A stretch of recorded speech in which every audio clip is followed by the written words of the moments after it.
ही गाडी काल 5 वाजल्यापासून इथे उभी होती।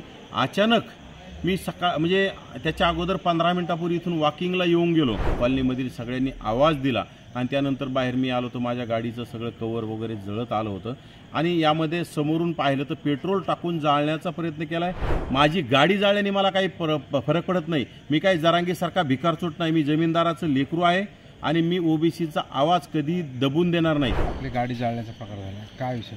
खरं तर हा जरांगे समर्थकांचा कट असायला पाहिजे, कारण मी जरांगे असेल, शरद पवारांच्या विरोधात असेल, कारण की सत्य बोलणाऱ्याच्या विरोधात असे कृत्य होत असतात।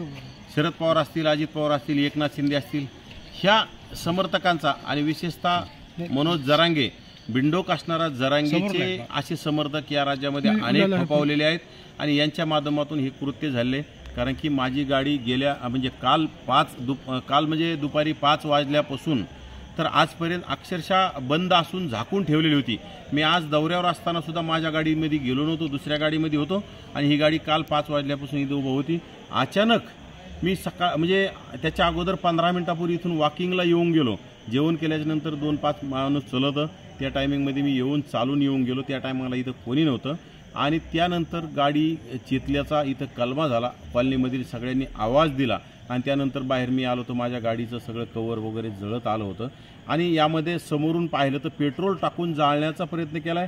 हे बघा, माझी गाडी जाळल्याने मला काही फरक पडत नाही। मी काही जरांगीसारखा भिकारचोट नाही। मी जमीनदाराचं लेकरू आहे आणि मी ओबीसीचा आवाज कधी दबून देणार नाही। ओबीसीसाठी लढत राहणार। माझी गाडी जाळल्याने माझा आवाज बंद होणार नाही।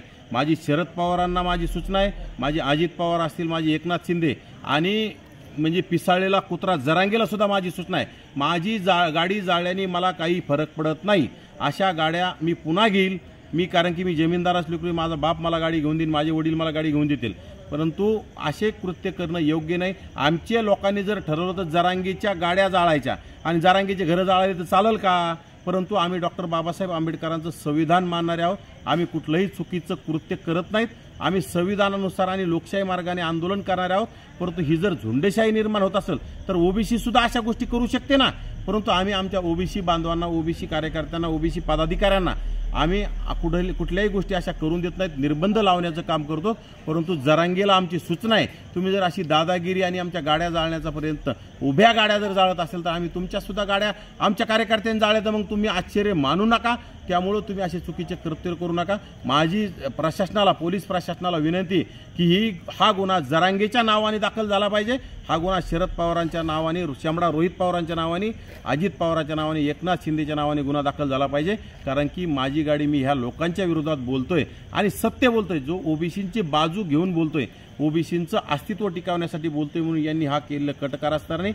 परंतु माझी गाडी जाळल्याने मला काही फरक पडत नाही। मी लढत राहणार, मी बोलत राहणार।